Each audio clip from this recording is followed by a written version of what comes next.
Welcome to Sleep-A-Wink.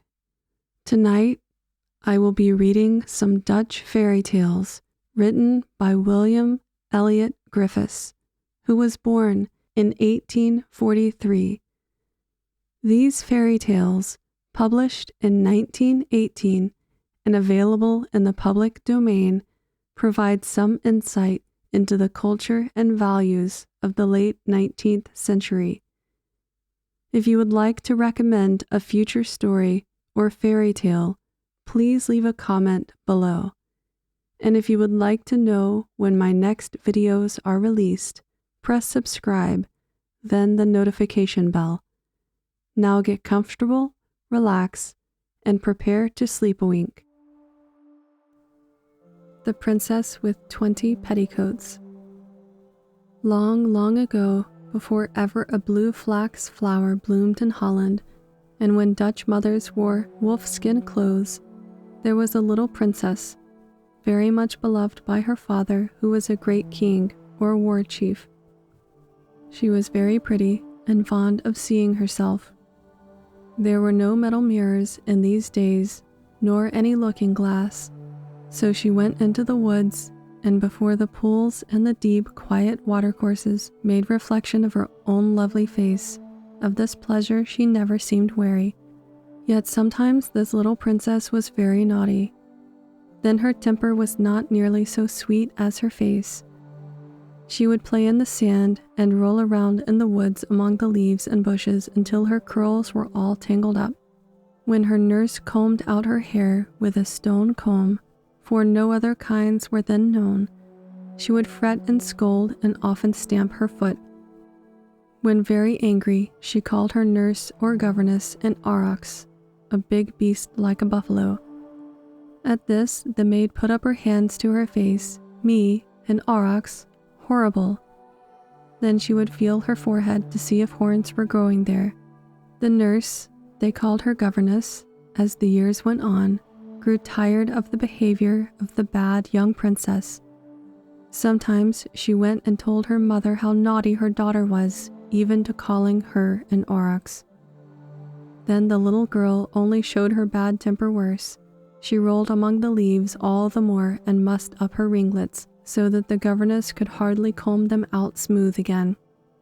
It seemed useless to punish the perverse little maid by boxing her ears, pinching her arm, or giving her a good spanking. They even tried to improve her temper by taking away her dinner, but it did no good. Then the governess and mother went together to her father. When they complained of his daughter to the king, he was much worried. He could fight strong men with his club and spear, and even giants with his sword and battle-axe. But how to correct his little daughter, whom he loved as his own eyes, were too much for him. He had no son, and the princess was his only child, and the hopes of the family all rested on her. The king wondered how she would govern his people after he should die and she became the queen. Yet he was glad for one thing, that with all her naughtiness she was, like her father, always kind to animals. Her pet was a little aurochs calf. Some hunters had killed the mother of the poor little thing in winter time, so the princess kept the creature warm, and it fed out of her hand daily. It was in gloom and with a sad face that the king walked in the woods, thinking how to make a sweet-tempered lady out of his petulant daughter, who was fast growing up to be a tall, fine-looking woman. Now when the king had been himself a little boy, he was very kind to all living creatures, wild and tame, dumb and with voice, yes, even to the trees in the forest. When a prince, the boy would never let the axemen cut down an oak until they first begged pardon of the fairy that lived in the tree. There was one big oak especially, which was near the mansion of his father, the king. It was said that the doctors found little babies in its leafy branches and brought them to their mothers. The prince boy took great care of his tree. He was taught by a wise man to cut off the dead limbs, keep off the worms, and warn away all people seeking to break off branches, even for Yuletide, which came at our Christmas time. Once, when some hunters had chased a young she-oryx with her 2 calves into the king's park, the prince, though he was then only a boy, ran out and drove the rough fellows away. Then he sheltered and fed the oryx family of 3 until they were fresh and fat. After this, he sent a skilled hunter to imitate the sound of an oryx mother to call the oryx father to the edge of the woods. He then let them all go free and was happy to see the dumb brutes frisking together. Now that the boy prince was grown to be a man and had long been king, and had forgotten all about the incident of his earlier years, he was one day walking in the forest. Suddenly, a gentle breeze arose, and the leaves of the old oak tree began first to rustle and then to whisper. Soon the words were clear, and the spirit in the oak said, "I have seen 1,000 years pass by since I was an acorn planted here. In a few moments I shall die and fall down. Cut my body into staves. Of these make a wooden petticoat like a barrel for your daughter. When her temper is bad, let her put it on and wear it until she promises to be good." The king was sad at the thought of losing the grand old tree under which he had played as a boy and his fathers before him. His countenance fell. "Cheer up, my friend," said the oak, "for something better shall follow.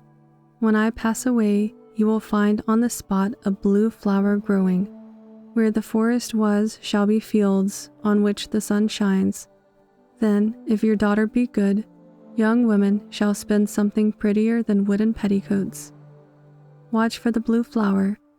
Moreover," added the voice of the tree, "that I may not be forgotten, do you take henceforth as your family name Ten Ache, which in Dutch means at the oak." At this moment, a huge oryx rushed into the wood. Its long hair and shaggy mane were gray with age. The king, thinking the beast would lower his horns and charge at him, drew his sword to fight the mighty brute that seemed to weigh well nigh a ton.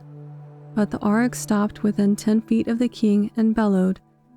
But in a minute or two the bellowing changed to a voice, and the king heard these good words: "I die with the oak, for we are brothers, kept under an enchantment for 1,000 years, which is to end in a few moments. Neither a tree nor an oryx can forget your kindness to us when you were a prince. As soon as our spirits are released, and we both go back to our home in the moon, saw off my right horn, and make of it a comb for use on your daughter's curls. It will be smoother than stone." In a moment a tempest arose, which drove the king for shelter behind some rocks hard by. After a few minutes, the wind ceased and the sky was clear. The king looked, and there lay the oak, fallen at full length, and the oryx lay lifeless beside it. Just then, the king's woodmen, who were out, thinking their master might be hurt, drew near. He ordered them to take out the right horn of the oryx and to split up part of the oak for staves. The next day they made a wooden petticoat and a horn comb. They were such novelties that nearly every woman in the kingdom came to see them. After this, the king called himself the Lord of the land of Ten Ache, and ever after this was his family name, which all his descendants bore. Whenever the princess showed bad temper, she was forced to wear the wooden petticoat. To have the boys and girls point at her and make fun of her was severe punishment. But a curious thing took place. It was found that every time the maid combed the hair of the princess, she became gentler and more sweet-tempered. She often thanked her governess and said she liked to have her curls smoothed with the new comb. She even begged her father to let her own one and have the comb all to herself. It was not long before she surprised her governess and her parents by combing and curling her own hair. In truth, such a wonderful change came over the princess that she did not often have to wear the wooden petticoat, and after a year or two, not at all, so the gossips nearly forgot all about it. One summer's day, as the princess was walking in the open sunny space where the old oak had stood, she saw a blue flower. It seemed as beautiful as it was strange. She plucked it and put it in her hair. When she reached home, her old aunt, who had been in southern lands, declared it to be the flower of the flax. During that spring, millions of tiny green blades sprung up where the forest had been, and when summer came, the plants were half a yard high. The women learned how to put the stalks in water and wrought the coarse outer fiber of the flax. Then they took the silk-like strands from the inside and spun them on their spinning wheels. Then they wove them into pretty cloth. This, when laid out on the grass under the sunshine, was bleached white. The flax thread was made first into linen, and then into lace. Let us name the place Grunewald, Greenfield. The happy people cried when they saw how green the earth was where had been the dark forest. So the place was ever after called the Green Field. Now when the princess saw what pretty clothes the snow-white linen made, she invented a new style of dress. The upper garment, or roke, that is, the one above the waist, she called the boven roke, and the lower one, beneath the waist, her beneden roke. In Dutch, boven means above, and beneden means beneath. By and by, when at the looms more of the beautiful white linen was woven, she had a new petticoat made and put it on. She was so delighted with this one that she wanted more. One after the other, she belted them around her waist, until she had on 20 petticoats at a time. Proud she was of her skirts, even though they made her look like a barrel. When her mother and maids and all the women of Grunewald, young and old, saw the princess set the fashion, they all followed. It was not always easy for poor girls who were to be married to buy as many as 20 petticoats. But as it was the fashion, every bride had to obey the rule. It grew to be the custom to have at least 20, for only this number was thought proper. So a new rule, even among the men, grew up. A betrothed young man, or his female relatives assisting him, was accustomed to make a present of one or more petticoats to his sweetheart to increase her wardrobe. Thus the fashion prevailed and still holds among the women of the coast. Fat or thin, tall or short, they pile on petticoats and swing their skirts proudly as they walk or go to market, sell their fish, cry fresh herring in the streets, or do their knitting at home or in front of their houses. In some parts of the country, nothing makes a girl so happy as to present her with a new petticoat. It is the fashion to have a figure like a barrel and wear one's clothes so as to look like a small hogshead. By and by, the men built a dam to get plenty of water in winter for the rotting of the flax stalks. The linen industry made the people rich. In time, a city sprang up which they called Rotterdam, or the dam where they rotted the flax. And because where had been a forest of oaks with the pool and the rivulet, there was now a silvery stream flowing gently between verdant meadows. They made the arms and seal of the city green and white, 2 of the former and 1 of the latter, that is, verdure and silver. To this day, on the arms and flags of the great city, and on the high smokestacks of the mighty steamers that cross the ocean from land to land, one sees the wide white band between the 2 broad stripes of green. The Legend of the Wooden Shoe. In years long gone, too many for the almanac to tell of, or for clocks and watches to measure, millions of good fairies came down from the sun and went into the earth. There, they changed themselves into roots and leaves and became trees. There were so many kinds of these as they covered the earth, but the pine and birch, ash and oak were the chief ones that made Holland. The fairies that lived in the trees bore the name of moss maidens, or tree trintjes, which is the Dutch pet name for Kate or Catherine. The oak was the favorite tree, for people lived then on acorns, which they ate roasted, boiled, or mashed, or made into meal, from which something like bread was kneaded and baked. With oak bark, men tanned hides and made leather, and from its timber, boats and houses. Under its branches, near the trunk, people laid their sick, hoping for help from the gods. Beneath the oak boughs also, warriors took oaths to be faithful to their lords. Women made promises, or wives joined hand in hand around its girth, hoping to have beautiful children.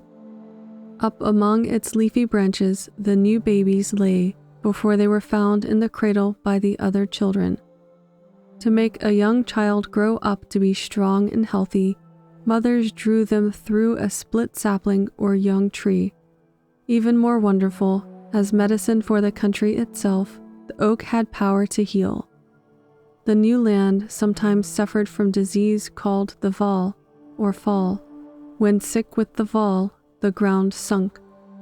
Then people, houses, churches, barns, and cattle all went down out of sight and were lost forever in a flood of water. But the oak, with its mighty roots, held the soil firm. Stories of dead cities that had tumbled beneath the waves, and of the famous forest of reeds covering 100 villages which disappeared in one night, were known only too well. Under the birch tree, lovers met to plight their vows, and on its smooth bark was often cut the figure of two hearts joined in one. In summer, the forest furnished shade, and in winter warmth from the fire. In the springtime, the new leaves were a wonder, and in autumn the pigs grew fat on the mast or the acorns that had dropped on the ground. So for thousands of years, when man made their home in the forest and wanted nothing else, the trees were sacred. But by and by, when cows came into the land and sheep and horses multiplied, more open ground was needed for pasture, grain fields, and meadows. Fruit trees bearing apples and pears, peaches and cherries were planted, and grass, wheat, rye, and barley were grown. Then, instead of the dark woods, men liked to have their gardens and orchards open to the sunlight. Still, the people were very rude, and all they had on their bare feet were rough bits of hard leather tied on through their toes, though most of them went barefooted. The forest had to be cut down. Men were so busy with the axe that in a few years the woodland was gone.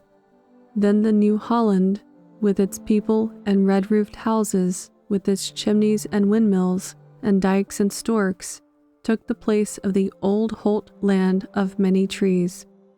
Now there was a good man, a carpenter and very skillful with his tools, who so loved the oak that he gave himself and his children after him the name of Ike, and is Dutch for oak. Before his neighbors and friends, according to the beautiful Dutch custom, he called his youngest born child to lay the cornerstone of his new house. He bestowed upon her, before them all, the name of Neltje, or Nellie, van Eyck. The carpenter daddy continued to mourn over the loss of the forest. He even shed tears, fearing lest, by and by, there should not one oak tree be left in the country.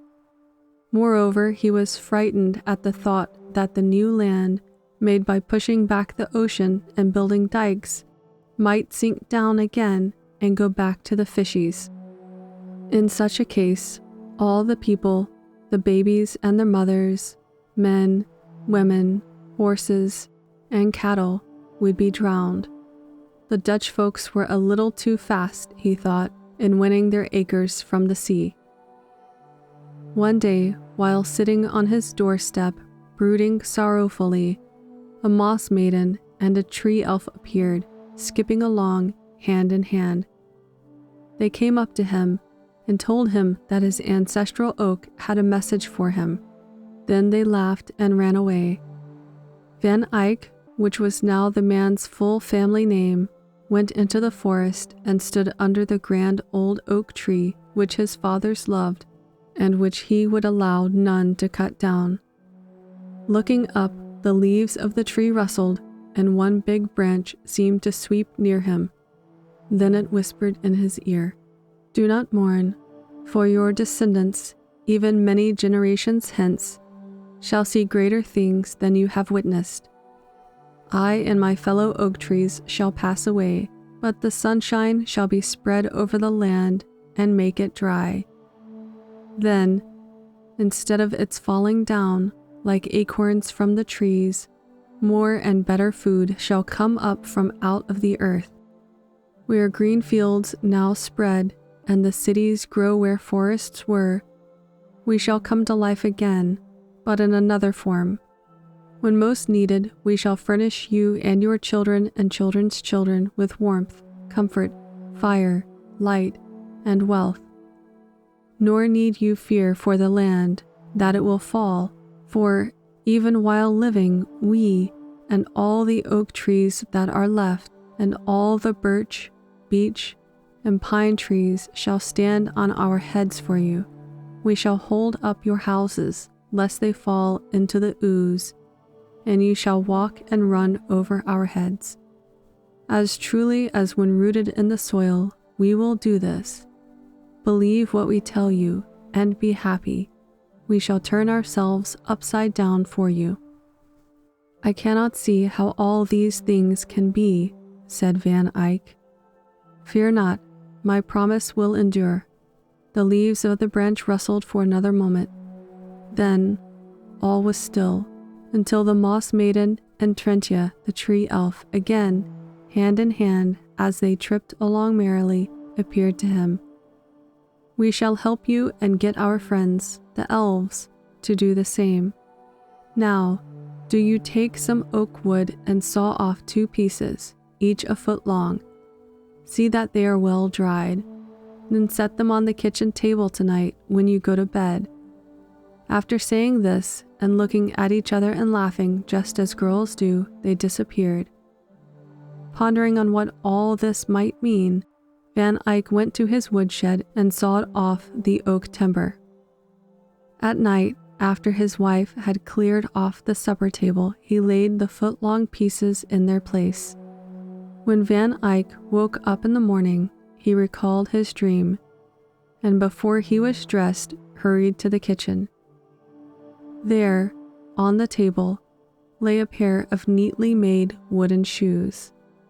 Not a sign of tools or shavings could be seen, but the clean wood and pleasant odor made him glad.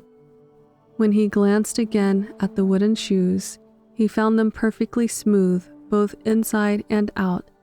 They had heels at the bottom and were nicely pointed at the toes, and altogether were very inviting to the foot. He tried them on and found that they fitted him exactly. He tried to walk on the kitchen floor, which his wife kept scrubbed and polished, and then sprinkled with clean white sand, with broomstick ripples scored in the layers. But for Van Eyck, it was like walking on ice. After slipping and balancing himself as if on a tightrope, and nearly breaking his nose against the wall, he took off the wooden shoes and kept them off while inside the house. However, when he went outdoors, he found his new shoes very light, pleasant to the feet, and easy to walk in. It was not so much like trying to skate as it had been in the kitchen. At night, in his dreams, he saw 2 elves come through the window into the kitchen. One, a kabouter, dark and ugly, had a box of tools. The other, a light-faced elf, seemed to be the guide.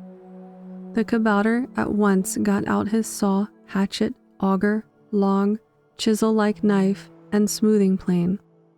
At first, the 2 elves seemed to be quarreling as to who should be boss. Then they settled down quietly to work. The kabouter took the wood and shaped it on the outside. Then he hollowed out from inside of it a pair of shoes, which the elf smoothed and polished. Then one elf put his little feet in them and tried to dance, but he only slipped on the smooth floor and flattened his nose. But the other fellow pulled the nose straight again, so it was all right. They waltzed together upon the wooden shoes, then took them off, jumped out the window, and ran away. When Van Eyck put the wooden shoes on, he found that out in the fields, in the mud, and on the soft soil, and in sloppy places, this sort of footgear was just the thing. They did not sink in the mud, and the man's feet were comfortable, even after hours of labor. They did not draw his feet, and they kept out the water far better than leather possibly could. When the Van Eyck vrouw and the children saw how happy Daddy was, they each one wanted a pair. Then they asked him what he called them. Klompen, said he in good Dutch, and klompen or klomps they are to this day. I'll make a fortune out of this, said Van Eyck. I'll set up a klompwinkel, shop for wooden shoes, at once. So, going out to the blacksmith's shop in the village, he had the man who pounded iron fashion for him on his anvil a set of tools, exactly like those used by the kabouter and the elf, which he had seen in his dream. Then he hung out a sign marked "Wooden blocks for shoes." He made klomps for the little folks just out of the nursery, for boys and girls, for grown men and women, and for all who walked out of doors in the street or on the fields. Soon klomps came to be the fashion in all the country places. It was good manners, when you went into a house, to take off your wooden shoes and leave them at the door. Even in the towns and cities, ladies wore wooden slippers, especially when walking or working in the garden. Klomps also set the fashion for soft, warm socks and stockings made from sheep's wool. Soon, 1,000 needles were clicking to put a cushion between one's soles and toes and the wood. Women knitted even while they walked to market or gossiped on the streets. The klompwinkels, or shops of the shoe carpenters, were seen in every village. When rich beyond his daydreams, Van Eyck had another joyful night vision. The next day he wore a smiling countenance. Everybody who met him on the street saluted him and asked in a neighborly way, "Good morning, Meneer Blijmoedig, Mr. Cheerful. How do you sail today?" That's the way the Dutch talk. Not how do you do, but in their watery country it is this: how do you sail, or else hoe gaat het u al? How goes it with you already? Then Van Eyck told his dream. It was this: the moss maiden and Trentje, the wood elf, came to him again at night and danced. They were lively and happy. "What now?" asked the dreamer smilingly of his two visitors. He had hardly got the question out of his mouth when in walked a kabouter, all smutty with blacksmith work. In one hand he grasped his toolbox. In the other, he held a curious-looking machine. It was a big lump of iron set in a frame, with ropes to pull it up and let it fall down with a thump. "What is it?" asked Van Eyck. "It's a hay, a pile driver," said the kabouter, showing him how to use it. "When men say to you on the street tomorrow, 'How do you sail?' laugh at them," said the moss maiden, herself laughing. "Yes, and now you can tell the people how to build cities, with mighty churches, with lofty towers, and with high houses like those in other lands.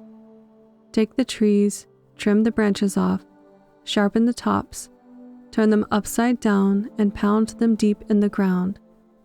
Did not the ancient oak promise that the trees would be turned upside down for you? Did they not say you could walk on top of them?" By this time, Van Eyck had asked so many questions and kept the elves so long that the moss maiden peeped anxiously through the window. Seeing the day breaking, she and Trintje and the kabouter flew away so as not to be petrified by the sunrise. "I'll make another fortune out of this also," said the happy man, who next morning was saluted as Meneer Blijdschap, Mr. Joyful. At once, Van Eyck set up a factory for making pile drivers, sending men into the woods who chose the tall, straight trees. He had their branches cut off. Then he sharpened the trunks at one end, and these were driven by the pile driver down, far, and deep into the ground. So a foundation as good as stone was made in the soft and spongy soil, and well-built houses uprose by the thousands. Even the lofty walls of churches stood firm. The spires were unshaken in the storm. Old Holland had not fertile soil like France, or vast flocks of sheep producing wool like England, or armies of weavers, as in the Belgic lands. Yet soon there rose large cities, with splendid mansions and town halls, as high towards heaven as the cathedrals and towers in other lands, which had rock for foundation. Her brick churches rose in the air. On top of the forest trees, driven deep into the sand and clay, dams and dikes were built that kept out the ocean. So instead of the old 2,000 square miles, there were in the realm, in the course of years, 12,000, rich in green fields and cattle. Then, for all the boys and girls that travel in this land of quaint customs, Holland was a delight. Brabo and the Giant. Ages ago, when the giants were numerous on the earth, there lived a big fellow named Antigonus. That was not what his mother had called him, but someone told him of a Greek general of that name, so he took this for his own. He was rough and cruel. His castle was on the Scheldt River, where the city of Antwerp now stands. Many ships sailed out of France and Holland down this stream.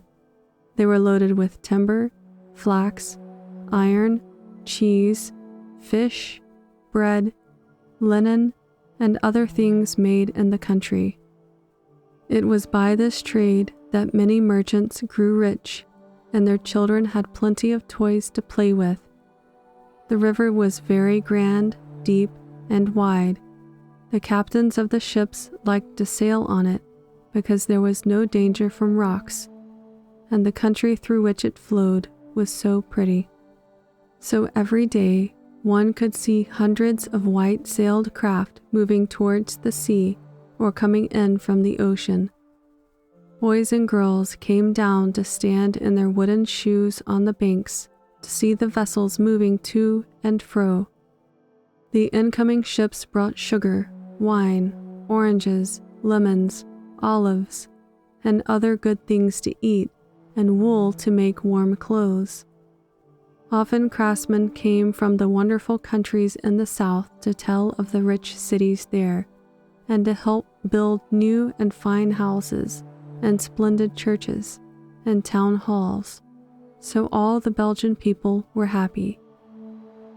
But one day, this wicked giant came into the country to stop the ships and make them pay him money. He reared a strong castle on the river banks. It had 4 sides and high walls, and deep down in the earth were dark, damp dungeons. One had to light a candle to find his way to the horrid places. What was it all for? The people wondered. But soon they found out. The giant, with a big knotted club made out of an oak tree, strode through the town. He cried out to all the people to assemble in the great open square. From this day forth, he roared, no ship, whether up or down the river, shall pass by this place without my permission. Every captain must pay me toll in money or goods. Whoever refuses shall have his hands cut off and thrown into the river. Hear ye all, and obey. Anyone caught in helping a ship go by without paying toll, whether it be night or whether it be day, shall have his thumbs cut off and be put in the dark dungeon for a month. Again, I say, obey. With this, the giant swung and twirled his club aloft, and then brought it down on a poor countryman's cart, smashing it into flinders. This was done to show his strength. So every day, when the ships hove in sight, they were hailed from the giant's castle and made to pay heavy toll. Poor or rich, they had to hand over their money. If any captain refused, he was brought ashore and made to kneel before a block and place one hand upon the other. Then the giant swung his axe and cut off both hands and flung them into the river. If the shipmaster hesitated because he had no money, he was cast into a dungeon until his friends paid his ransom. Soon, on account of this, the city got a bad name. The captains from France kept in, and the shipmen from Spain kept out. The merchants found their trade dwindling, and they grew poorer every day. So some of them slipped out of the city and tried to get the ships to sail in the night and silently pass the giant's castle. But the giant's watchers on the towers were as wide awake as owls and greedy as hawks. They pounced on the ship captains, chopped off their hands, and tossed them into the river. The townspeople who were found on board were thrown into the dungeons and had their thumbs cut off. So the prosperity of the city was destroyed, for the foreign merchants were afraid to send their ships into the giant's country. The reputation of the city grew worse. It was nicknamed by the Germans Handwerpen or hand-throwing, while the Dutchmen called it Antwerp, which meant the same thing. The Duke of Brabant, or Lord of the land, came to the big fellow's fortress and told him to stop. He even shook his fist under the giant's huge nose and threatened to attack his castle and burn it. But Antigonus only snapped his fingers and laughed at him. He made his castle still stronger and kept on hailing ships, throwing some of the crews into dungeons and cutting off the hands of the captains until the fish in the river grew fat. Now there was a brave young fellow named Brabo who lived in the province of Brabant. He was proud of his country and her flag of yellow, black, and red, and was loyal to his lord. He studied the castle well and saw a window where he could climb up into the giant's chamber. Going to the Duke, Brabo promised if his lord's soldiers would storm the gates of the giant's castle, that he would seek out and fight the ruffian. While they battered down the gates, he would climb the walls. "He's nothing but a bulwark, a bully and a boaster," said Brabo, "and we ought to call him that instead of Antigonus." The Duke agreed. On a dark night, 1,000 of his best men at arms were marched with their banners, but with no drums or trumpets, or anything that could make a noise and alarm the watchmen. Reaching a wood full of big trees near the castle, they waited till after midnight. All the dogs in the town and country for 5 miles around were seized and put into barns, so as not to bark and wake the giant up. They were given plenty to eat, so that they quickly fell asleep and were perfectly quiet. At the given signal, hundreds of men holding ships' masts or tree trunks marched against the gates. They punched and pounded, and at last smashed the iron-bound timbers and rushed in. After overcoming the garrison, they lighted candles, and unlocking the dungeons, went down and set the poor half-starved captives free, some of them pale, haggard, and thin as hop poles, could hardly stand. About the same time, the barn doors where the dogs had been kept were thrown open. In full cry, a regiment of the animals, from puppies to hounds, were at once out, barking, baying, and yelping, as if they knew what was going on and wanted to see the fun. But where was the giant? None of the captains could find him. Not one of the prisoners or the garrison could tell where he had hid. But Brabo knew that the big fellow, Antigonus, was not at all brave, but really only a bully and a coward, so the lad was not afraid. Some of his comrades outside helped him to set up a tall ladder against the wall. Then, while all the watchers and men-at-arms inside had gone away to defend the gates, Brabo climbed into the castle through a slit in the thick wall. This had been cut out like a window for the bow and arrow men, and was usually occupied by a sentinel. Sword in hand, Brabo made for the giant's own room. Glaring at the youth, the big fellow seized his club and brought it down with such force that it went through the wooden floor. But Brabo dodged the blow, and in a trice made a sweep with his sword. Cutting off the giant's head, he threw it out the window. It had hardly touched the ground before the dogs arrived. One of the largest of these ran away with the trophy, and the big hairy noddle of the bully was never found again. But the giant's huge hands, they were cut off by Brabo, who stood on the very top of the highest tower, while all below looked up and cheered. Brabo laid one big hand on top of the other, as the giant used to do when he cut off the hands of captains. He took first the right hand, and then the left hand, and threw them, one at a time, into the river. A pretty sight now revealed the fact that the people knew what had been going on and were proud of Brabo's valor. In a moment, every house in Antwerp showed lighted candles, and the city was illuminated. Issuing from the gates came a company of maidens. They were dressed in white, but their leader was robed in yellow, red, and black, the colors of the Brabant flag. They all sang in chorus the praises of Brabo, their hero. Let us now drop the term of disgrace to the city, that of the hand-throwing, and give it a new name, said one of the leading men of Antwerp. No, said the chief ruler, let us rather keep the name, and more than ever invite all peaceful ships to come again, and to wharf at the wharf as of old. Then let the arms of Antwerp be two red hands above the castle. Agreed, cried the citizens with a great shout. The Duke of Brabant approved and gave new privileges to the city on account of Brabo's bravery. So from high to low all rejoiced to honor their hero, who was richly rewarded.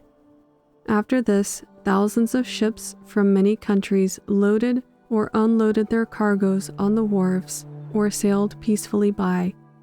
Antwerp excelled all seaports and became very rich again. Her people loved their native city so dearly that they coined the proverb, "All the world is a ring, and Antwerp is the pearl set in it." To this day, in the great square, rises the splendid bronze monument of Brabo the Brave. The headless and handless hulk of the giant Antigonus lies sprawling, while on his body rests Antwerp Castle. Standing over all, at the top, is Brabo high in air. He holds one of the hands of Antigonus, which he is about to toss into the Scheldt River. No people honor valor more than the Belgians. Themselves are today, as of old, among the bravest. The Cat and the Cradle. In the early ages, when our far-off ancestors lived in the woods, ate acorns, slept in caves, and dressed in the skins of wild animals, they had no horses, cows, or cats. Their only pets and helpers were dogs. The men and the dogs were more like each other than they are now. However, they knew about bees, so the women gathered honey, and from it they made mead. Not having any sugar, the children enjoyed tasting honey more than anything else, and it was the only sweet thing they had.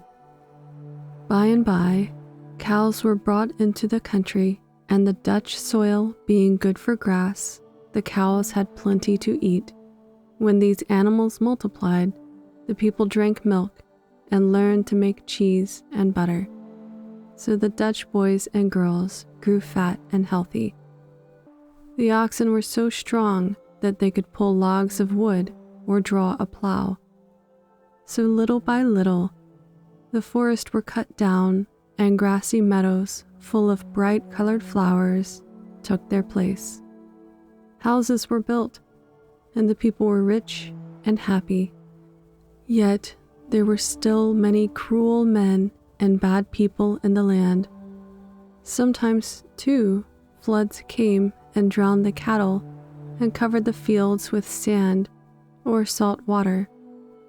In such times, food was very scarce. Thus it happened that not all the babies born could live, or every little child be fed. The baby girls especially were often left to die, because war was common and only boys that grew into strong warriors were wanted. It grew to be a custom that families would hold a council and decide whether the baby should be raised or not. But if anyone should give the infant even a tiny drop of milk or food of any kind, it was allowed to live and grow up. If no one gave it milk or honey, it died. No matter how much a mother might love her baby, she was not allowed to put milk to its lips if the grandmother or elders forbade it. The young bride, coming into her husband's home, always had to obey his mother, for she was now as a daughter and one of the family. All lived together in one house, and the grandmother ruled all the women and girls that were under one roof. This was the way of the world when our ancestors were pagans, and not always as kind to little babies as our own mothers and fathers are now. Many times was the old grandmother angry when her son had taken a wife and a girl was born. If the old woman expected a grandson who should grow up and be a fighter with sword and spear, and it turned out to be a girl, she was mad as fire. Often the pretty bride brought into the house had a hard time of it with her husband's mother if she did not in time have a baby boy. In those days, a Herman, a war man, and a German were one and the same word. Now when the good missionaries came into Friesland, one of the first families to receive the gospel was one named Altfrid. With his bride, who also became a Christian, Altfrid helped the missionary to build a church. By and by, a sweet little baby was born in the family, and the parents were very happy. They loved the little thing sent from God as fathers and mothers love their children now. But when someone went and told the pagan grandmother that the new baby was a girl instead of a boy, the old woman flew into a rage and would have gone at once to get hold of the baby and put it to death. Her lameness, however, made her move slowly, and she could not find her crutch, for the midwife, who knew the bad temper of the grandmother, had purposely hid it. The old woman was angry because she did not want any more females in the big house, where she thought there were already too many mouths to fill. Food was hard to get, and there were not enough war men to defend the tribe. She meant to get the new baby and throw it to the wolves. The old grandmother was a pagan and still worshipped the cruel gods that loved fighting. She hated the new religion because it taught gentleness and peace. But the midwife, who was a neighbor, feared that the old woman was malicious, and she had hid her crutch. This she did so that if the baby was a girl, she could save its life. The midwife was a good woman who had been taught that the great Creator loves little girls as well as boys. So when the midwife heard the grandmother storm and rave while running for her crutch, she first ran to the honey jar, dipped her forefinger in it, and put some drops of honey on the baby's tongue. Then she passed it out the window to some women friends who were waiting outside. She knew the law that if a child tasted food, it must be allowed to live. The kind women took the baby to their home and fed it carefully. A hole was drilled in the small end of a cow's horn, and the warm milk, fresh from the cow, was allowed to fall, drop by drop, into the baby's mouth. In a few days, the little one was able to suck its breakfast slowly out of the horn while one of the girls held it. So the baby grew bigger every day. All the time, it was carefully hidden. The foolish old grandmother was foiled, for she could never find out where the baby girl was, which all the time was growing strong and plump. Her father secretly made her a cradle, and he and the babe's mother came often to see their child. Everyone called her Honija, or Little Honey. Now about this time, cats were brought into the country, and the children made such pets of them that some of the cows seemed to be jealous of the attention paid to Pussy and the kittens. These were the days when cows and people all lived under one long roof. The children learned to tell the time of day, whether it was morning, noon, or night, by looking into the cat's eyes. These seemed to open and shut very much as if they had doors. The fat pussy, which was brought into the house where Honaya was, seemed to be very fond of the little girl, and the two, the cat and the child, played much together. It was often said that the cat loved the baby even more than her own kittens. Everyone called the affectionate animal by the nickname of Dubbeltje, which means little double, because this puss was twice as loving as most cat mothers are. When her own little furry babies were very young, she carried them from one place to another in her mouth. But this way of holding kittens, she never tried on the baby. She seemed to know better. Indeed, Dubbeltje often wondered why human babies were born so naked and helpless. For at an age when her kittens could feed themselves and run about and play with their tails and with each other, Honaya was not yet able to crawl. But other dangers were in store for the little girl. One day, when the men were out hunting, and the women went to the woods to gather nuts and acorns, a great flood came. The waters washed away the houses, so that everything floated into the great river and then down towards the sea. What would become of our baby? So thought the parents of Honaya, when they came back to find the houses swept away and no sign of their little daughter. Dubbeltje and her kittens and all the cows were gone too. Now it had happened that when the flood came and the house crashed down, baby was sound asleep. The cat, leaving its kittens that were now pretty well grown up, leaped up and on top of the cradle, and the two floated off together.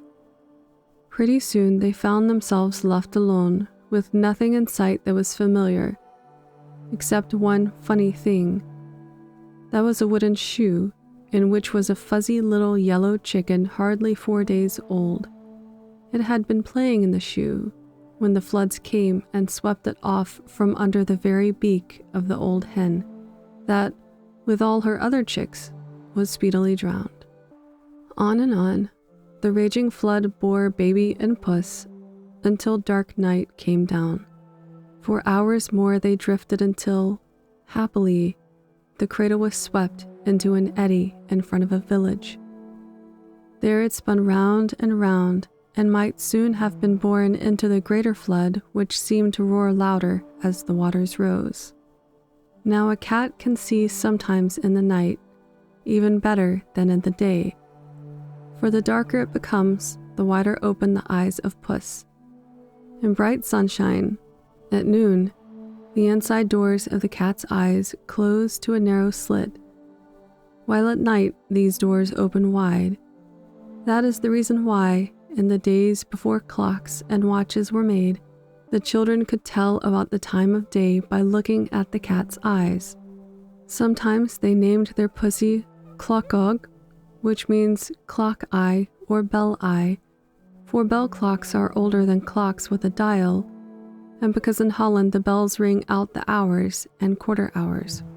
Puss looked up and saw the church tower looming up in the dark. At once she began to meow and caterwaul with all her might. She hoped that someone in one of the houses near the river bank might catch the sound, but none seemed to hear her or heed. At last, when Pussy was nearly dead with howling, a light appeared at one of the windows. This showed that someone was up and moving. It was a boy who was named Dirk, after the Saint Theoderic, who had first, long ago, built a church in the village. Then Puss opened her mouth and lungs again and set up a regular cat scream. This wakened all other relatives in the village, and every Tom and Kitty made answer, until there was a cat concert of meows and caterwauls. The boy heard, rushed downstairs, and opening the door, listened. The wind blew out his candle, but the brave lad was guided by the sound which pussy made. Reaching the bank, he threw off his wooden clumps, plunged into the boiling waters, and, seizing the cradle, towed it ashore. Then he woke up his mother and showed her his prize. The way that baby laughed and crowed and patted the horn of milk and kicked up its toes in delight over the warm milk which was brought was a joy to see. Near the hearth, in the middle of the floor, Debeltia the puss was given some straw for a bed, and after purring joyfully was soon, like the baby, sound asleep. Thus the cat warned the boy, and the boy saved the baby, that was very welcome in a family where there were no girls, but only a boy. When Honilla grew up to be a young woman, she looked as lovely as a princess, and in the church was married to Dirk. It was the month of April, and all the world was waking to flowers, when the wedding procession came out of the church, and the air was sweet with the opening of the buds. Before the next New Year's Day arrived, there lay in the same cradle, and put to sleep over the same rockers, a baby boy. When they brought him to the front, the good grandmother named him Laudiger. He grew up to be the great missionary whose name in Friesland is, even today, after 1,000 years, a household word. He it was who drove out bad fairies, vile enchanters, wicked spirits, and terrible diseases. Best of all, he banished Oyebite, which was the name the people gave to witchcraft. Laudiger, also, made it hard for the naughty elves and sprites that delude men. After this, it was easy for all the good spirits that live in kind hearts and noble lives to multiply and prosper. The wolves were driven away or killed off and became very few, while the cattle and sheep multiplied, until everybody could have a woolen coat, and there was a cow to every person in the land. But the people still suffered from the floods, that from time to time drowned the cattle and human beings, and the ebb tides that carried everything out to sea. Then the good missionary taught the men how to build dikes that kept out the ocean and made the water of the river stay between the banks. The floods became fewer and fewer, and at last rarely happened. Then Santa Claus arrived to keep alive in the hearts of the people the spirit of love and kindness and good cheer forever.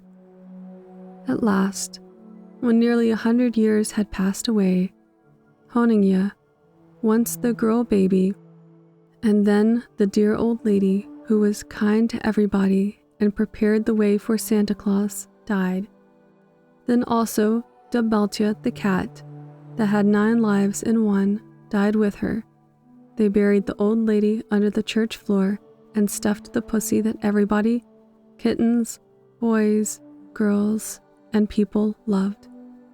By and by, when the cat's tail and fur fell to pieces and ears tumbled off, and its glass eyes dropped out, a skillful artist chiseled a statue of Debeltia, which still stands over the tomb in the church. Every year, on Santa Claus Day, December 6th, the children put a new collar around its neck and talk about the cat that saved a baby's life. The boy who wanted more cheese. Klaas van Bommel was a Dutch boy, 12 years old, who lived where cows were plentiful. He was over 5 feet high, weighed 100 pounds, and had rosy cheeks. His appetite was always good, and his mother declared his stomach had no bottom. His hair was of a color halfway between a carrot and a sweet potato. It was as thick as reeds in a swamp, and was cut level from under one ear to another. Klaas stood in a pair of timber shoes that made an awful rattle when he ran fast to catch a rabbit, or scuffed slowly along to school over the brick road of his village. In summer, Klaus was dressed in a rough blue linen blouse. In winter, he wore woolen breeches as wide as coffee bags. They were called bell trousers, and in shape were like a couple of cowbells turned upwards. These were buttoned onto a thick, warm jacket. Until he was 5 years old, Klaus was dressed like his sisters. Then, on his birthday, he had boy's clothes, with 2 pockets in them of which he was proud enough.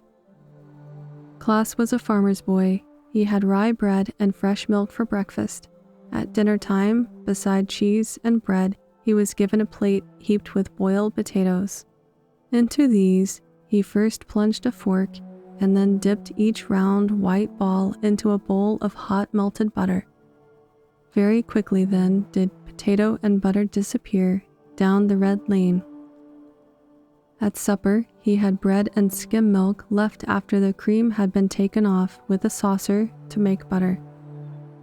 Twice a week, the children enjoyed a bowl of bonny clabber or curds, with a little brown sugar sprinkled on the top. But at every meal there was cheese, usually in thin slices which the boy thought not thick enough. When Klaus went to bed, he usually fell asleep as soon as his shock of yellow hair touched the pillow. In summer, he slept till the birds began to sing at dawn. In winter, when the bed felt warm and Jack Frost was lively, he often heard the cows talking in their way before he jumped out of his bag of straw, which served for a mattress. The Van Bommels were not rich, but everything was shining clean. There was always plenty to eat at the Van Bommels' house. Stacks of rye bread, a yard long and thicker than a man's arm, stood on end in the corner of the cool, stone-lined basement.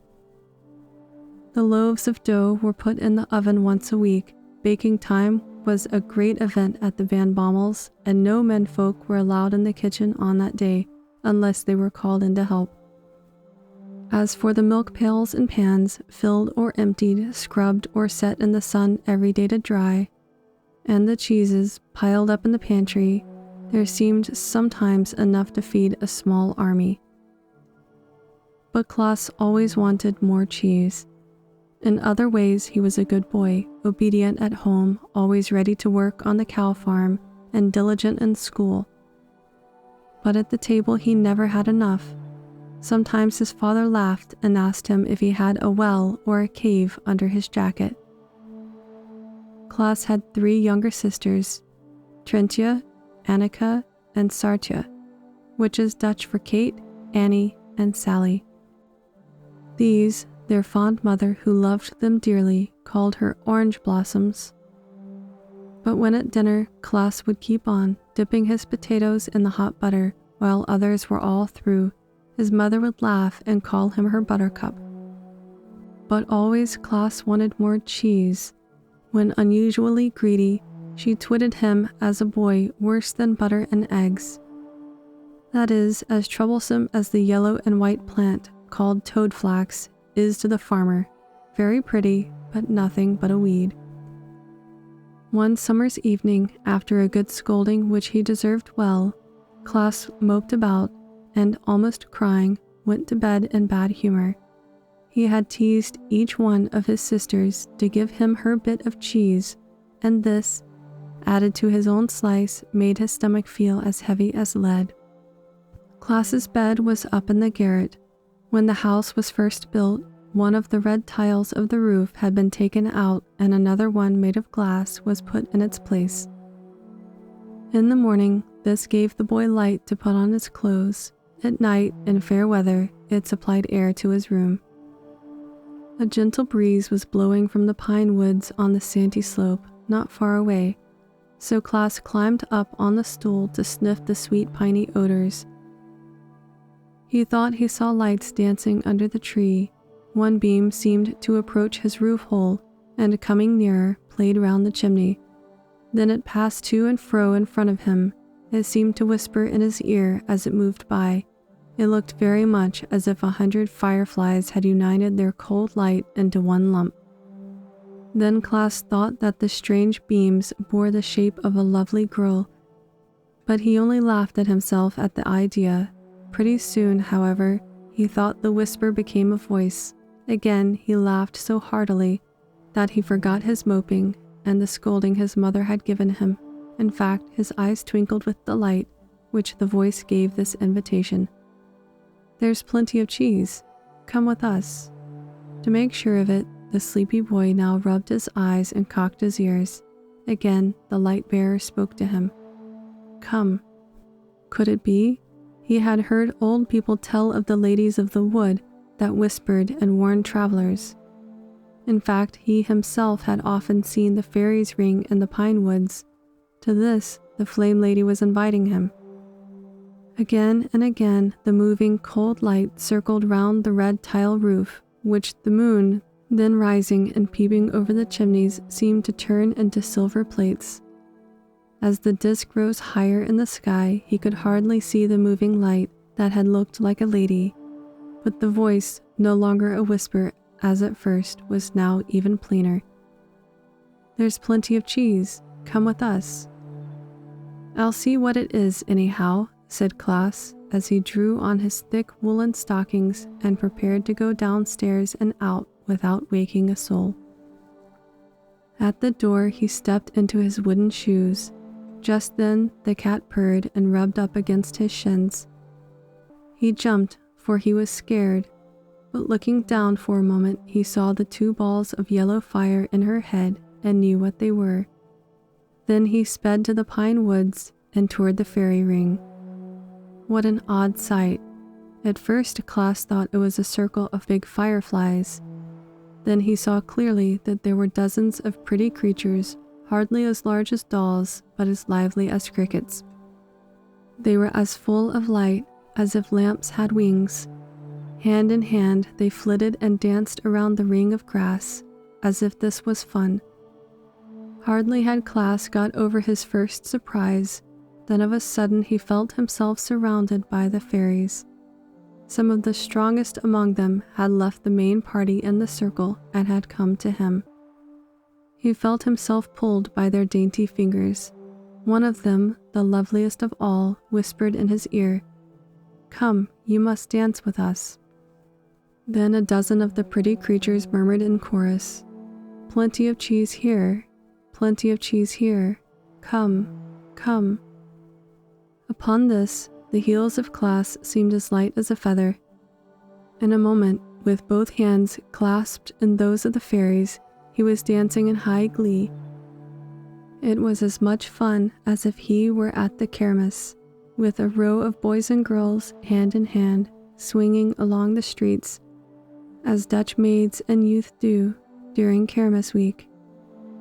Klaas had not time to look hard at the fairies, for he was too full of the fun. He danced and danced all night and until the sky in the east began to turn first gray and then rosy. Then he tumbled down, tired out, and fell asleep. His head lay on the inner curve of the fairy ring with his feet in the center. Klaas felt very happy, for he had no sense of being tired and he did not know he was asleep. He thought his fairy partners who had danced with him were now waiting on him to bring him cheeses. With a golden knife they sliced them off and fed him out of their own hands. How good it tasted! He thought now he could and would eat all the cheese he had longed for all his life. There was no mother to scold him or daddy to shake his finger at him. How delightful! But by and by he wanted to stop eating and rest a while. His jaws were tired, his stomach seemed to be loaded with cannonballs. He gasped for breath. But the fairies would not let him stop, for Dutch fairies never get tired.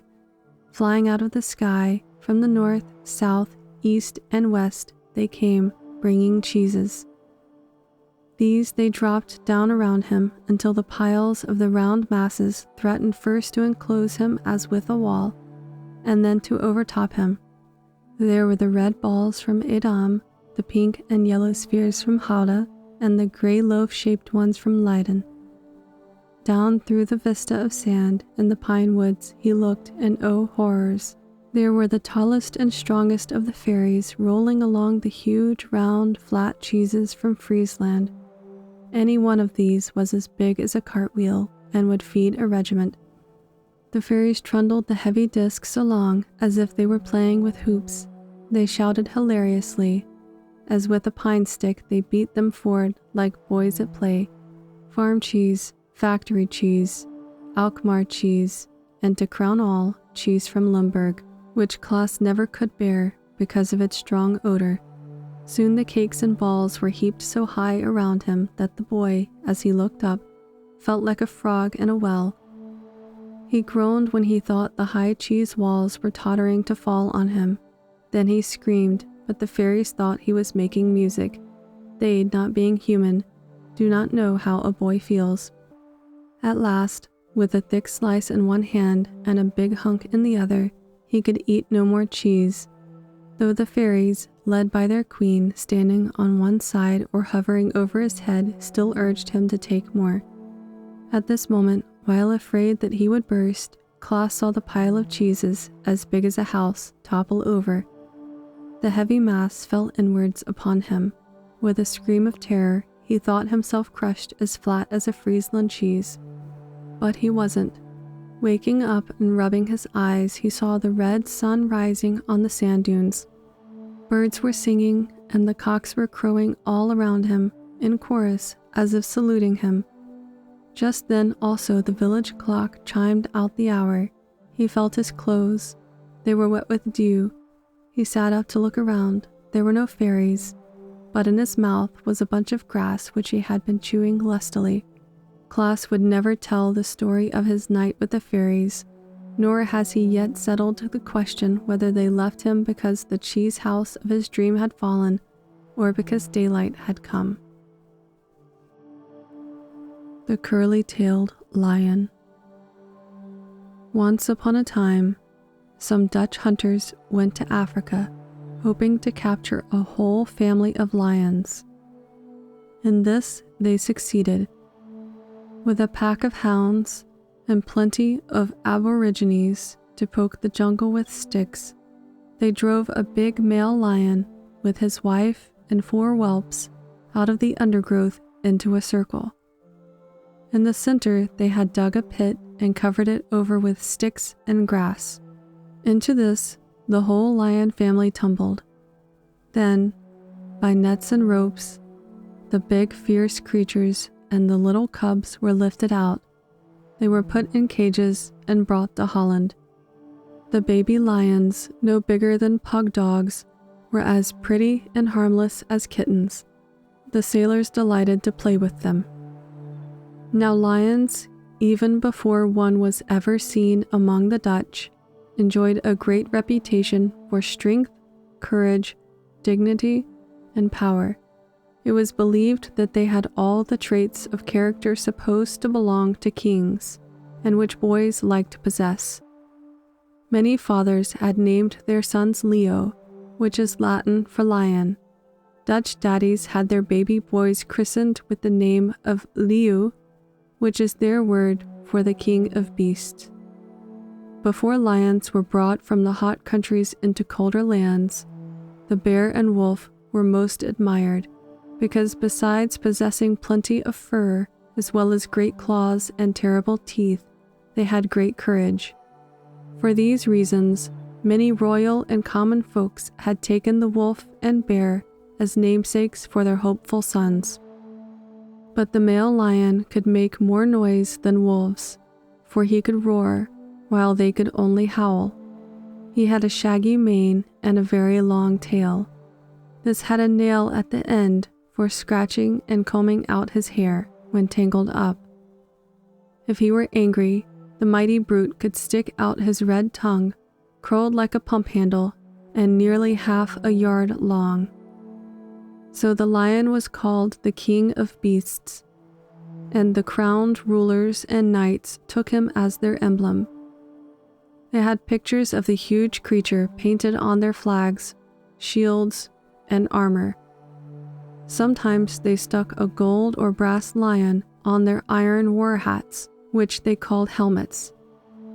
No knight was allowed to have more than one lion on his shield, but kings might have 3 or 4, or even a whole menagerie of meat-eating creatures.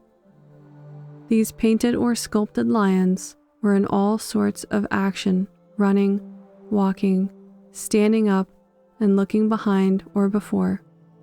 Now there was a Dutch artist who noticed what funny fellows kings were, and how they liked to have all sorts of beasts and birds of prey and sea creatures that devour on their banners. There were dragons, 2-headed eagles, boars with tusks, serpents with fangs, hawks, griffins, wyverns, lions, dragons, and dragon lions, besides horses with wings, mermaids with scaly tails, and even nightmares that went flying through the dark. With such a funny variety of beast, bird, and fish, some wondered why there were not cows with 2 tails, cats with 2 noses, rams with 4 horns, and creatures that were half veal and half mutton. He noticed that kings did not care much for tame, quiet, peaceable, or useful creatures, such as oxen or horses, doves or sheep, but only for those brutes that hunt and kill the more defenseless creatures. Since, then, kings of the country must have a lion, the artist resolved to make a new one. He would have some fun, at any rate. So as painter or sculptor select men and women to pose for them in their study as their heroes and heroines, and just as they picture plump little boys and girls as cherubs and angels, so the Dutchman would make of the cubs and the father beast of prey his models for coats of arms. Poor lions, they did not know, but they soon found out how tiresome it was to pose. They must hold their paws up, down, sideways or behind, according as they were told. They must stand or kneel for a long time in awkward positions. They must stick out their tongues to full length, walk on their hind legs, twist their necks to one side or the other, look forward or backward, and in many tiresome ways do just as they were ordered. They must also make of their tails every sort of use, whether to wrap around posts or bundles, to stick out of their cage, or put between their legs as they ran away, or to whisk them around as they roared, or hoist them up high when rampant. In some cases, they were expectant even to put on spectacles and pretend to be reading, to hold in their paws books and scrolls, or town arms, or shop signs. They must pose, not only as companions of Daniel, the lion's den at Babylon, which was proper, but also to sit as companion of Saint Mark, and even to stand on their legs at the top of a high column without falling off. In a word, this artist belonged to the College of Heralds, and he introduced the King of Beasts into Dutch heraldry. So from that day forth, the life of that family of African lions, from the daddy to the youngest cub, was made a burden. When at home in the jungle and even in the cage, the father lion's favorite position was that of lolling on one side with his paws stretched out and half asleep, and all day until he went out towards dark to hunt. Now he must stand up nearly all day. Daddy Lion had to do most of the posing until the poor beast's front legs and paws were weary with standing so long. Moreover, the hair was all worn off his body at the place where he had to sit on the hard wooden floor. He must do all this on penalty of being punched with a red-hot poker if he refused.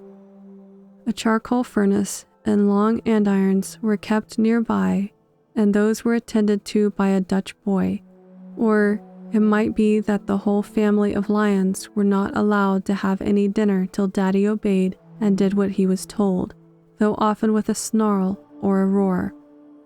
First, Leo must rise upon his hind legs and look in front of him. This posture was not hard, for in his native jungle he had often thus obtained a breakfast of venison for his wife and family. But oh, to stand a half hour on 2 legs only, when he had 4 and would gladly have used all of them, was hard. Yet this was the position called the lion rampant, which kings liked best.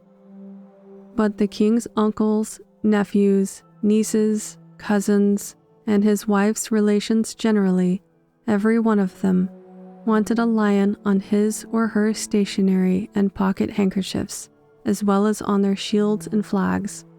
So the old lion was tortured, the hot poker being always in sight, and he was made to take a great variety of positions. The artist called out to Leo, just as a driver says to his cart horse, "Whoa, get up, go long," etc. When he yelled in this fashion, the lion had to obey. Pretty soon, lions in heraldry, on flags, armor, town arms, family crest, and city seals became all the fashion. The whole country went lion mad. There were lions carved in stone, wood, and iron, and every sort and kind possible or imaginable. Some of them seemed to be engaged in a variety of tricks, as if they belonged to a circus or were having a holiday. They laughed, giggled, yawned, stuck out their tongues, held boards for hotels, bundles for shopkeepers, or barrels for beer halls, and made excellent shop signs which the boys and girls enjoyed looking at. Mrs. Leo was not in much demand, for Mr. Leo did not approve of his wife's appearing in public. She was kept busy in taking care of her cubs. Daddy Lion had to do multiple work for his family until the cubs were grown. Yet long before this time had come, their dad had died and been stuffed for a museum. How this first king of beasts in the Netherlands came to his untimely end was on this wise. Not satisfied with posing Leo in every posture and with all possible gestures, his master, the artist, wanted him to look heraldical, that is, like some of the mythical beasts that were combinations of any and all creatures having fins, fur, feathers, or scales, such as the dragon or griffin. One day, he attempted to make out of a live lion a fanciful creature of curlicues and curly-whirlies. So he strapped the lion down and used a curling iron on his mane until he looked like a bearded bull of Babylon. Then he combed out and, with curl papers, twisted the long line of hair which is seen in front of Leo's stomach. In like manner, he treated the bunches of hair that grow over the animal's knee pans and elbows. Last of all, he took a hairbrush and smoothed out the tuft at the end of the animal's long tail. Then the artist made a picture of him in this condition, all curled and rich in ringlets, like a dandy.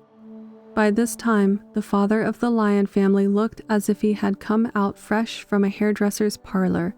Indeed, Mrs. Leo was so struck with her husband's appearance that she immediately licked her cubs all over until their fur shone, so they should look like their father. Then, having used her tongue as a comb to make her own skin smooth and glossy, she completed the job by using the nail in her tail to do the finishing work. Altogether, this was the curliest family of lions ever seen, and Daddy Leo appeared to be the funniest curly-headed and curly-bodied lion ever seen. In fact, he was all curls from head to tail. Notwithstanding all his pains, the artist was not yet satisfied with his job. He wanted a circle of long hair to grow in the middle of the lion's tail. His curly lion should beat all creation, and in this way he proceeded. His own daughter, being a young lady and having some trouble of the throat, the doctor had ordered medicine for the girl, charging her not to spill any drops of the liquid on her face or clothes. But in giving the dose, either the mother or the daughter was careless. At that very moment, the cat ran across the room after the mouse, and just as she held the spoon to her mouth, Puss got twisted in her skirts, so most of the medicine splashed upon her upper lip and then ran down to her chin on either side of her mouth. She laughed over the spill, wiped off the liquid, and thought no more of the matter. But a week later, she was astonished. On waking, she looked in the glass, only to shrink back in horror. On her face had grown both mustaches and a beard. True, both were rather downy, but still they were black, and until the barber came and shaved off the growth, she was a bearded woman. Yet, strange to tell, after 1 or 2 shaves by the barber, no more hair grew again on her face, which was smooth again. "By Saint Severitus, I'll make a fortune on this," cried the artist when he saw his daughter's hairy face. So he sold his secret to a druggist, and this man made an ointment, giving it a Chinese name meaning beard grower. This wonderful medicine, as his sign declared, would force the growth of luxuriant mustaches and a beard on the smoothest face of any young man who should buy and apply it. Soon the whole town rang with the news of the wonderful discovery. The druggist sold out his stock in 2 days to happy purchasers. Other young fellows that wanted to outrival their companions had to wait a fortnight for the new medicine to be made. By that time, a full crop of downy hair had come out on the cheeks and chin and upper lip of many a youth. Some who had been trying for years to raise mustaches in order duly to impress the girls to whom they were making love were now jubilant. In several cases, a lover was able to cut out his rival and win the maid he wanted. Several courtings were hastened and became genuine matches, because a face, very long and smooth, and like a desert as to hair, bore a promising crop. Beard and cheeks had at last met together, so the new medicine was called a matchmaker. The artist rubbed his hands in glee at the prospect of a fortune. He argued that if the wonderful ointment made beards for men, it must be good for lions also. So again, Daddy Lion was coerced by the threat of the hot poker. Then his tail was seized, and by means of a rope tied to a post on one side of the cage, he was held fast. Then the artist anointed about 6 inches of the middle of the smooth tail with the magic liquid. For fear the lion might lick it off, the poor beast was held in this tiresome position for a whole week, so that he could not turn around, and he nearly died of fatigue. But it happened to the lion's tail as it did with the young men's chins, cheeks, and upper lips. A beard did indeed grow, but once shaved off, and many did shave, thinking to promote greater growth, no more hair ever appeared again. The ointment forced a downy growth, but it killed the roots of the hair. A worse fate befell the lion. A clump of hair, perhaps an inch longer than common, grew out, but this time the bad medicine, which had deceived men and was unfit for lions, struck in.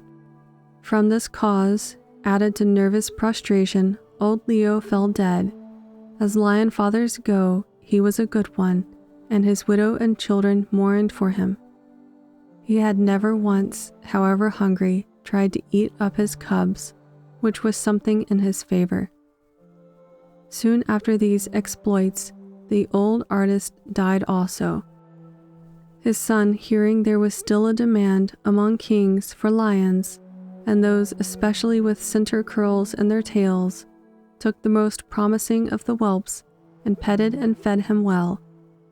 In the 7th year, when his mane and elbow and knee hair had grown out, the cub was mated to a young lioness of like promise. When of this couple a male whelp was born, it was found that in due time its knees, elbows, tail tuft, and the front of its body were all rich in furry growth.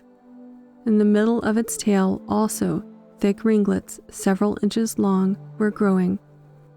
Evidently, the hair tonic had done some good, so this one became the father of all the curly-tailed lions in the Netherlands. Not only was this lion thus distinguished for so novel an ointment, copied into heraldry, but it adorned many city seals and town arms. In time, the Lion of the Netherlands was pictured with a crown on its head, a sword in its right hand, a bundle of 7 arrows, in token of a union of 7 states, and still later, the new Order of the Netherlands lion was founded. The original curly lion with long hair in the middle of its tail boasts of a long line of descendants that are proud of their ancestor. The Boar with the Golden Bristles. Long, long ago, there were brave fighters and skillful hunters in Holland, but neither men nor women ever dreamed that food was to be got out of the ground, but only from the trees and bushes, such as berries, acorns, and honey. They thought the crust of the earth was too hard to be broken up for seed. Even if they knew what grain and bread were, they supposed that what nature provided in the forest was the only food for men. Besides this, they made their women do all the work and cook the acorns and brew the honey into mead, while they went out to fish and hunt and fight. So the fairies took pity on the cold northern people who lived where it rained and snowed a great deal. They held a council and agreed that it was time to send down to the earth an animal with tusks to tear up the ground. Then the people would see the riches of the earth and learn what soil was.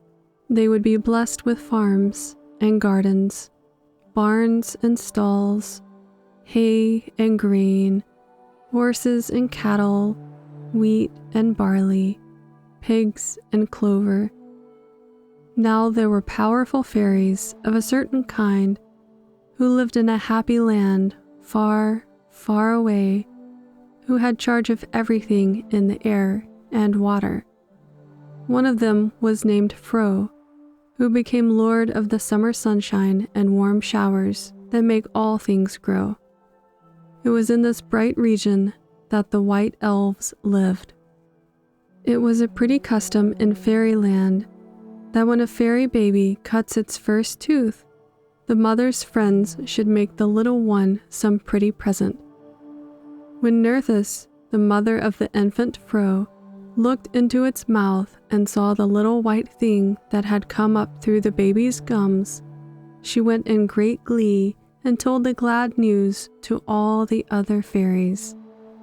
It was a great event, and she tried to guess what present her wonderful baby boy should receive. There was one giant-like fairy as strong as a polar bear, who agreed to get, for little Fro, a creature that could put his nose under the sod and root up the ground. In this way he would show men what the earth, just under its surface, contained, without their going into mines and caverns.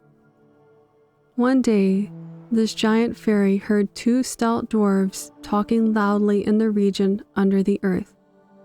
They were boasting as to which could beat the other at the fire and bellows, for both were blacksmiths. One was the king of the dwarves, who made a bet that he could excel the other, so he set them to work as rivals, while a third dwarf worked the bellows. The dwarf king threw some gold in the flames to melt, but fearing he might not win the bet, he went away to get other fairies to help him. He told the bellows dwarf to keep on pumping air on the fire, no matter what might happen to him. So when one giant fairy, in the form of a gadfly, flew at him and bit him in the hand, the bellows blower did not stop for the pain, but kept on until the fire roared loudly as to make the cavern echo. Then all the gold melted and could be transformed. As soon as the dwarf king came back, the bellows blower took up the tongs and drew out the fire, a boar having golden bristles. This fire-born golden boar had the power of traveling through the air as swiftly as a streak of lightning. It was named Gullin, or Golden, and was given to the fairy Fro, and he, when grown, used the wonderful creature as his steed. All the other good fairies and the elves rejoiced, because men on the earth would now be helped to do great things. Even more wonderful to tell, this fire-born creature became the father of all the animals that have tusks and that roam in the woods. A tusk is a big tooth, of which the hardest and sharpest part grows, long and sharp, outside of the mouth, and it stays there even when the mouth is shut. When Gullin was not occupied, or being ridden by Fro on his errands over the world, he taught his sons, that is, the wild boars of the forest, how to root up the ground and make it soft for things to grow in. Then his master Fro sent the sunbeams and the warm showers to make the turned-up earth fruitful. To do this, the wild boars were given 2 long tusks, as pointed as needles and sharp as knives. With one sweep of his head, a boar could rip open a dog or a wolf, a bull or a bear, or furrow the earth like a plowshare.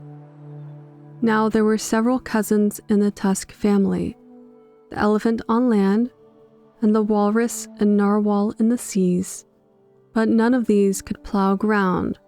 But because the boar's tusks grew out so long and were so sharp and hooked at the end, it could tear open the earth's hard crust and root up the ground.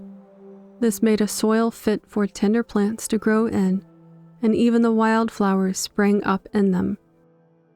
All this, when they first noticed it, was very wonderful to human beings.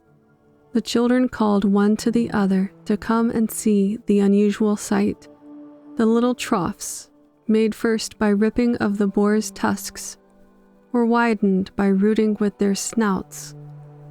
These were welcomed by the birds, for they hopped into the lines thus made to feed on the worms. So the birds, supposing that these little gutters in the ground were made especially for them, made great friends with the boars. They would even perch nearby, or fly to their backs, and ride on them. As for the menfathers, when they looked at the clods and the loose earth thus turned over, they found them to be very soft. So the women and girls were able to break them up with their sticks. Then the seeds, dropped by the birds that came flying back every springtime from faraway lands, sprouted. It was noticed that new kinds of plants grew up, which had stalks, and the heads or ears of these were 100-fold more seeds. When the children tasted them, they found to their delight that the little grains were good to eat. They swallowed them whole, they roasted them at the fire, or they pounded them with stones.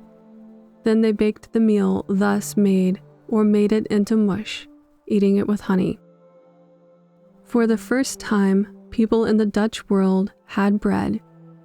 When they added the honey, brought by the bees, they had sweet cakes with mead. Then, saving the seeds over from one summer to another, they in the springtime planted them in the little trenches made by the animals' tusks. Then the Dutch word for boar and roe were put together, meaning boar roe, and there issued in time our word furrow. The women were the first to become skillful in baking. In the beginning, they used hot stones on which to lay the lump of meal, or flour and water, or the batter. Then, having learned about yeast, which raised the flour, that is, lifted it up with gas and bubbles, they made real bread and cakes, and baked them in the ovens which the men had made. When they put a slice of meat between upper and lower layers of bread, they called it broodje, that is, little bread, or sandwich.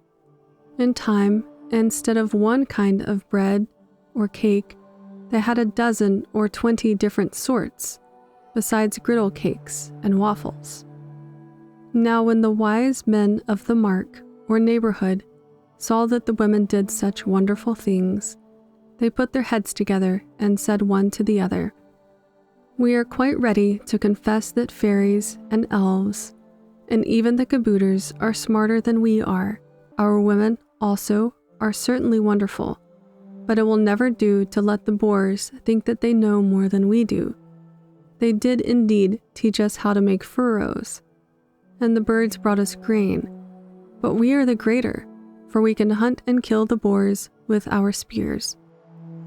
Although they can tear up the sod and root in the ground with tusk and snout, they cannot make cakes as our women can.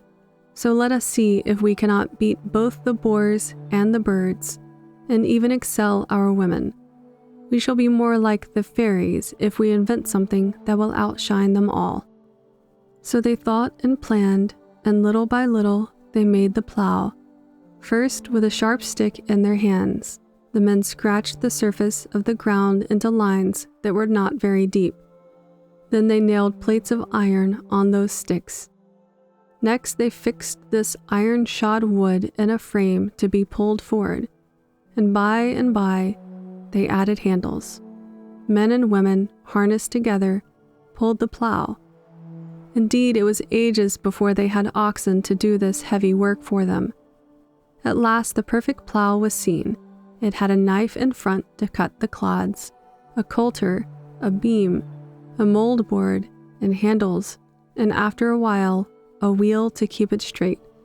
Then they set horses to draw it.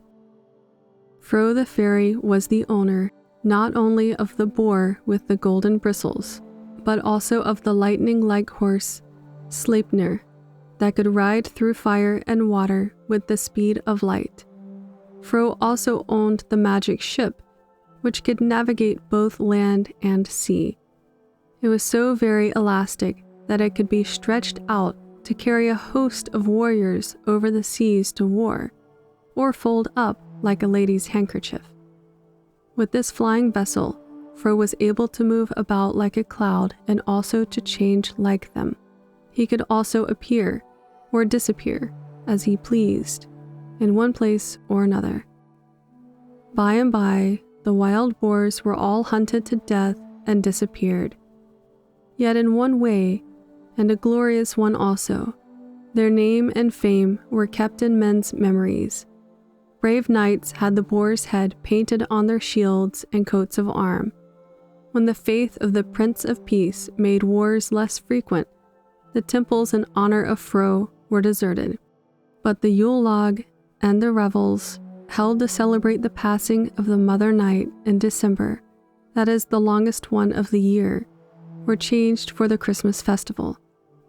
Then again, the memory of man's teacher of the plow was still kept green, for the boar was remembered as the giver, not only of nourishing meat, but of ideas for men's brains. Baked in the oven and made delightful to the appetite, served on the dish, with its own savory odors, withal decorated with sprigs of rosemary, the boar's head was brought in for the great dinner, with the singing of Christmas carols.